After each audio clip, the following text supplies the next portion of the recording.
listen, like as we were preparing for the show, they came out with the All-Star reserves. And we had snubs in the reserves and stuff like that. But we're not going to focus on reserves today. We're only going to talk about the starters. All right. So our first topic is going to be about the starters, and the first person going to kick us off is the one and only that's student booted, my man Dev. All right. So Devin, you're going to kick us off. We're going to start off. Give me your All-Star starters snubs. So my All-Star starter snubs. Okay. So I have two. One of these people, well, I'm going to start off with the first one who actually made it. So my first All-Star starter snub will be Darius Garland. I really feel like the season he's put up, he should deserve to be a starter over Trae Young. I really do. Now, I know Trae Young, he has his numbers and things of that nature. But as far as with the Cavaliers, Darius Garland has this team in the playoffs. And it's not just him by himself. He got a good young core. But he is the driving force. I really believe that he deserved to be a starter this year. My second person didn't even make the All-Star reserve, the team, nothing. LaMelo Ball. Now, number-wise, if you look at LaMelo Ball, not even just numbers, if you look to see what he's been doing, he got the horn. I believe they're in the fourth or fifth spot right now. Like, they've just been balling. He's been balling. Like, I'm so shocked that he didn't even make the All-Star game at all. So those are my two starter snubs, and I would put them both in for Trae Young's spot. Everybody else I'm really fine with. And Kevin Durant, they're going to input somebody in this spot, so it's going to be good to see who they do it, but it most likely will be a forward. I'm pretty sure it's probably going to be Jason Tatum, so now I wouldn't mind going to a small guard combo of Trae Young and Darius Garland, but just how logistics and things go, the nature for the All-Star game, I'm sure it's going to be a forward. But I'm glad to see what's going to happen with it.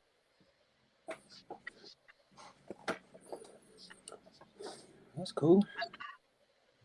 All right. It's on you, Elijah. I mean, I agree. I felt, at least LaMelo should have been a reserve. Garland's been hooping, but I don't know if there's so much or too much wiggle room in terms of the starters for the East, because a lot of players have kind of been having underwhelming seasons, right? My one pick, though, from the Chicago Bulls, who I felt was hooping alongside DeMar DeRozan, who's been having a crazy season, right? It's Zach LaVine. I felt Zach LaVine could have been up there as well, right? Now, I'm glad they gave the starting spot to DeMar, right? But I don't want to, not acknowledge what Trae's been doing, but Chicago was the number one seed in the East last week, right? Atlanta's what, like 10th? Not even? So, not even. Yeah, no, Atlanta's 10th. Chicago was 1 now with 32 wins and 18 losses. So I feel like you got to give it to LaVine, but you also have to understand how the All-Star voting works. It's about what the fans want to see. The coaches have a vote and things of that nature. So it's politics, right? But you got to give that to LaVine, in my opinion. I agree with that. Yeah, I agree with that too. Yeah, I agree with the LaVine take. Me personally, Devin, I would have Garland and LaMelo Ball both as reserves. But I agree. I think LaVine should have been starting alongside DeRozan. Their numbers are pretty much identical across the board. Maybe like the last couple of weeks, DeRozan might have been putting up more points per game, but most of the season, their numbers have been identical, literally across the board. DeRozan hit a 3 or 4 game winner, so I guess that gave him the nod over LaVine. But their numbers are identical across the board. They got the best record in the East, so I don't see how you don't start both of them. The only problem I had at first, I didn't know if they were going to put DeRozan at guard or at forward. But when the first fan vote came out and both of them was at guard, I'm like, oh yeah, there's no way both of those guys are going to be out the starting lineup. If you put one in, you got to put the other in. They got the same exact numbers. So I agree with that East starters. But the West, I feel like Karl Anthony Towns could have went in there over Andrew Wiggins. My thing is, I don't know the criteria for All-Star game. They need to make their mind up across the board. Because at one moment, they put DeRozan in the start, but don't put LaVine in the start. But they got Trae Young starting because he got great numbers. But they like 10th or 12th seed. Then you go to the West. Andrew Wiggins is getting a starting nod over Karl Anthony Towns. Their team is also in the playoffs, and he has better numbers than Wiggins. You know what I'm saying? And let me. This is some stuff I looked at. So, Karl Anthony Towns averages 24 and 9. They the 7th seed. He's shooting 52 from the field, 40 from 3, 80 from the free throw line. I know that's not like 40, 50, 90, but I just wanted to throw that out there. Also, the Timberwolves are 2 and 5 without him. I know it's a small sample size, but it is what it is. The Warriors are 4 and 1 without Andrew Wiggins. He's averaging 18 points, 4 rebounds, maybe 1 or 2 assists. Yep. Like, I don't understand. I mean, if he's gonna make the All-Star team, that's one thing. But for him to be starting, that shocked me. Yep. So how they gonna put Trae Young in, who got great numbers, who's at the bottom of the playoffs over Levine, but then put Wiggins over Cat? So I don't understand the criteria. Another person I feel like, I'm not gonna say it's non-debatable, but probably could have went in over Wiggins is Gobert, and they probably didn't do it because he's a center. And they don't want to have basically 3 big men or whatever in the All-Star game. But Gobert is super valuable to his team. Yeah. Super valuable to his team. That's another. They are 1 and 4 without him. I know, again, it's a small sample size, but that's what it is. And the Jazz are 30th in defensive rating when he's not on the floor. They 30th when he's there. They're like top 5. Oh. So a lot of people don't. Like, as much slander as Gobert gets from, the casual fan saying that he's not a great defender, he shouldn't get this and that because he be getting cooked one-on-one. There's not many big men in the league that's going to cook him one-on-one. It's like 2, maybe 3 at the most. Most of the NBA is pick and roll, help side, rim protection, defense, and that's what he's great at. So that's where he gets anointed. But those are my 2 snubs, or 3 snubs.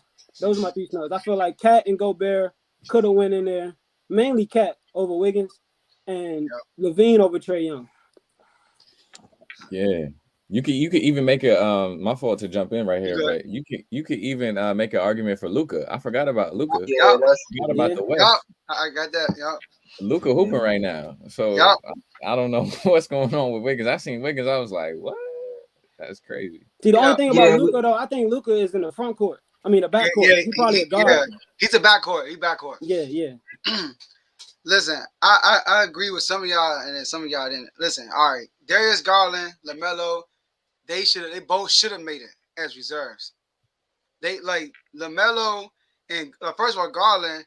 I don't think he should make it over Levine. Levine should be starting right now, not Trae Young.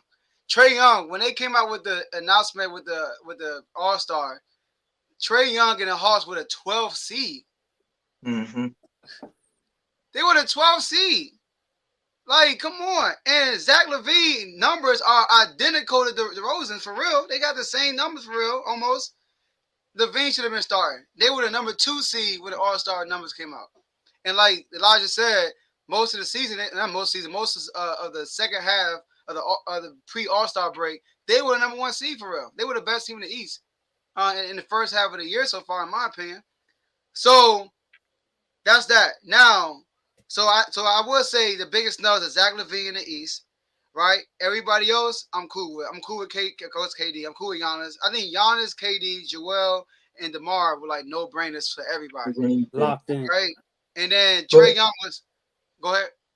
Yeah, I was saying with that, I agree with LaVine. That's somebody who I would have thought should have been a starter, but you got to remember he missed them games. And you know how it is. When you miss games, you out of sight. That's true. That's true. That's true. And that's when DeRozan went on that tear. See, for them, DeRozan should. I think DeRozan Price. I knew it was going to be one of the two, as far as a starter between them. But that's when DeRozan really went on that tear, and people just started forgetting about. Dang, LaVine was doing the same thing because he missed them few games. Yup. See, Darius Garland, I would put him in the starting lineup if his numbers were better, or if their seeding was higher. We're putting Darius Garland in because they are over. They're doing better than we expected. So it's like, but they were like at the time the 4th seed. You know what I mean? You can't reward a 19 points per game type person, a 4th seed, a starting lineup. That's why Andrew Wiggins is blasphemous for real. It's like, why y'all starting Andrew Wiggins, right? And then LaMelo, I think at the time LaMelo and them was the 7th seed, and he not even averaging 20. You know, so if you're gonna be a low C like that, you gotta have some great numbers like Trae Young. Like that's why I'm surprised Trae Young don't make sense. He's Yeah, too but I can't give it to him. because Not Bradley to Beal a 2 T. years ago was leading and scoring. And Like the didn't same even make the season All-Star Trae Young. team. He made the All-Star team. Him or So, Devin Booker? Or so Booker. that's all BS. Crazy. So on the West, man, I got some snubs in the West, y'all. I'm gonna cause some controversy. All right, look, in the West, right? Number one, Rudy Gobert is not no maybe. He should have started. Point blank. He should have started over Andrew Wiggins. He should have started over Cat. But Cat was my number 2 over Wiggins, like Okay. Jamo said. But Rudy Gobert, he averaged 16 points a game, 15 rebounds, right, which is leading the league. He's shooting 70% from the field, which is leading the league. And he's also averaging 2.3 blocks a game, which is number 2 in the league. And like you said, J-Mo, at the time of the All-Star announcements, they were 1-4 without him. He hasn't played since. And they are 2-8 without him. So they need Gobert. Y'all know the Jazz been sliding lately. It's because Gobert ain't been playing. So I would put Gobert over Andrew Wiggins. Also over Andrew Wiggins, I would definitely put Karl Anthony Towns. Literally every stat is better than Wiggins. He averages more points than Wiggins, rebounds. He averages 0.3 assists less than Wiggins, better percentage and field goal percentage. Wiggins averaged 1% 3-point percentage, more blocks, more steals. And Wiggins, this is why I want to say he's an all-star. He averaged 18 points, 4 rebounds, 2 assists for the number 2 seed. Not number 1 seed, number 2 seed. And he led his team in scoring in 6 games out of the whole year. Jordan Poole led it 11 times. Jordan Poole had more leading games, all-star games than Andrew Wiggins had. Andrew Wiggins only led his team in rebounding for 1 game. He never led in blocks. He never led in steals. He never led nothing else. You know, so Andrew Wiggins is kind of like a gimme. It's kind of like, okay, man, you know, we feel bad for you. I don't know why. I have no reason, because he's not no loud player. He's not exciting to watch. He's not no fan favorite. I don't know why he became a starter. I don't know why those fans voted him, to tell you the truth. So I will put Cat and Rudy over him. And my last snub, listen, y'all, I like John Morant, man. I told Jamo the other day, he's growing on me. He started to become my favorite player. But Luka should have started with John Morant. The reason why John Morant started, because he's loud. Point blank. He's loud. I'm sorry. Let me tell you, at the time when the All-Star been selected, John Morant was a 3rd seed, Luka and them was 5th seed. John Morant and crew was 33 and 17, Luka was 20 and 21. All right? So it's not no big gap. Luka averaged 26, 8.8 rebounds, 8.9 assists. John Morant averaged 25.8, 5.9 rebounds, 6.9 assists. Luka numbers are better. John Morant, the Grizzlies without John Morant are 11-2. Y'all know that? The Grizzlies are 11-2 without John Morant. That's an 84% win percentage. With John Morant, this was at the All-Star announcement. Not up to today. They announced All-Star.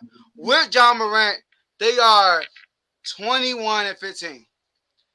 58% win percentage. I'm not saying they're better without John Morant, but the numbers show you can find a case that they're better without John Morant, which is not true. I'm not saying that, but they're gonna go by the numbers.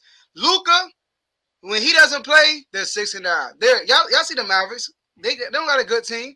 The Grizzlies team is way better than Mavericks. So Luka numbers are better, and Luka is also a flashy player. He's way flashier. He's flashier than John Morant. John Morant just louder. He talks more.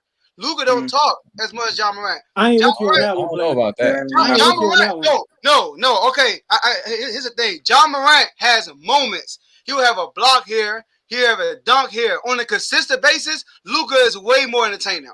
If I watch Luka and you watch Luka for 10 games, you will see something great for every single, probably throughout the whole game, because he is their best player. He is their scorer. He's got the ball to say all the time. John Morant have moments in the game. Yeah, that's see, Joe, but that is an explanation for the style of offense that they run. Luka controls way more than Ja can. The Ja can have games he only scored 10 points, and the Grizzlies will win by 20 because the team is playing. The Mavericks is Luka or bust. You know what I'm saying? So Yeah. Luka got to create everything. So I mean, by default, he's gonna be more flashy. You know what I'm saying? And that's not really a testament to the roster. That's just the style of play of how the Grizzlies do. Because Ja don't dominate the ball like that. Mm-hmm. And Joe, you got to give Ja Morant credit for that too. He got his teammates like involved and like confident. And Luka, I mean, I'm not saying because Luka, it was one point Luka was averaging a triple double like 5 games straight. So it would be stupid for me to say he don't get his teammates involved, but it's different. Ja Morant get him confidence. Everybody playing like, oh man, he believing we can beat these teams. And through that run, Ja Morant and them were beating top teams in the league. Luka was beating who they were supposed to beat and losing to these top teams. Okay, is Luka? Okay, Jamo, I feel you when you said that Luka has to be. Luka is more skilled than Ja Morant. He's just a better player than Ja Morant right now. So look, take Luka out and take Ja Morant out. Who's better? And like the Grizzlies, true or false? Yep. So, but you also right. I tell Jamo all the time. Ja Morant is a environment changer. He came to the Grizzlies and he changed the whole culture. And I always preach like the Kings need that. The Kings need somebody like that. You know, Joe.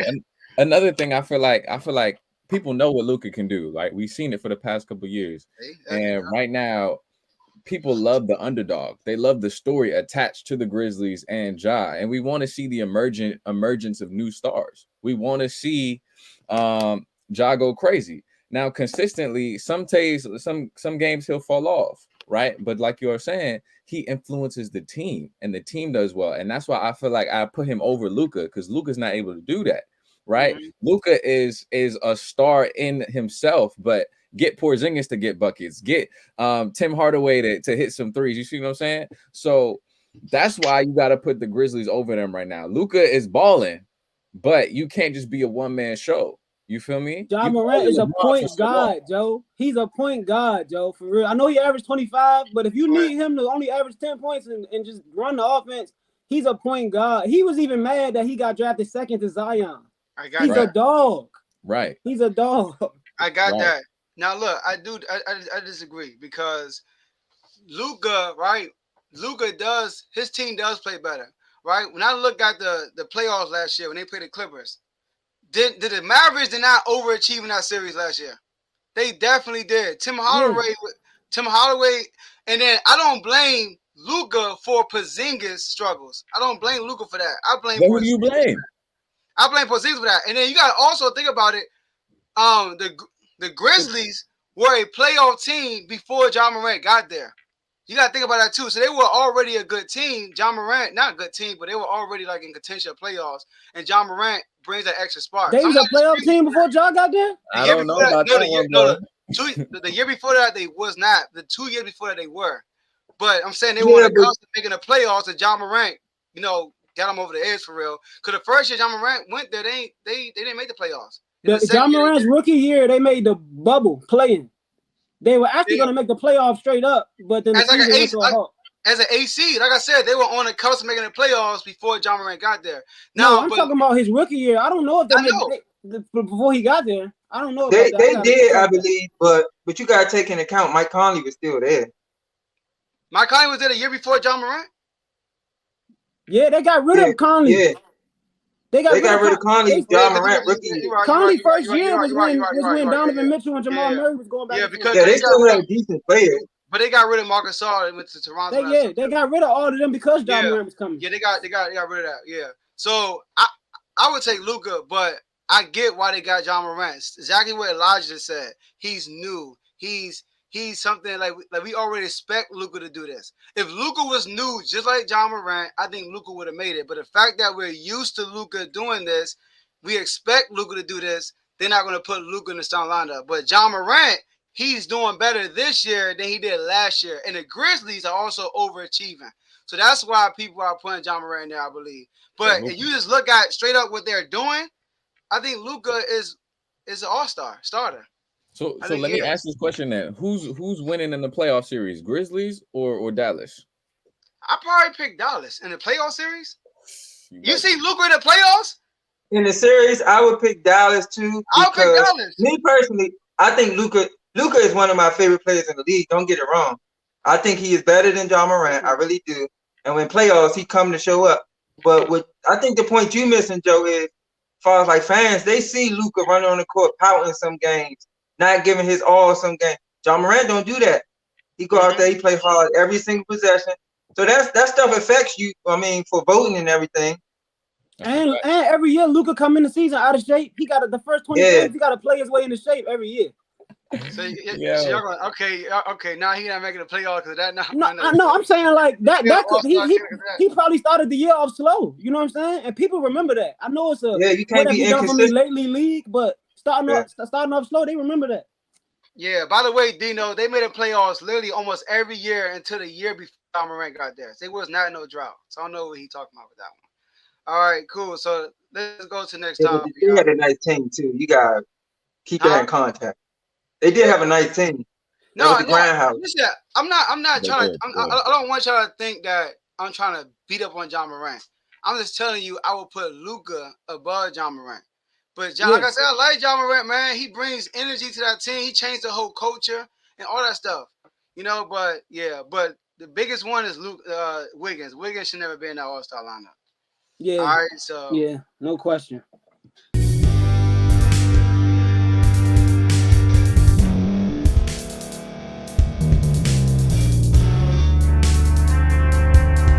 Thank you for staying to the end. We really appreciate that.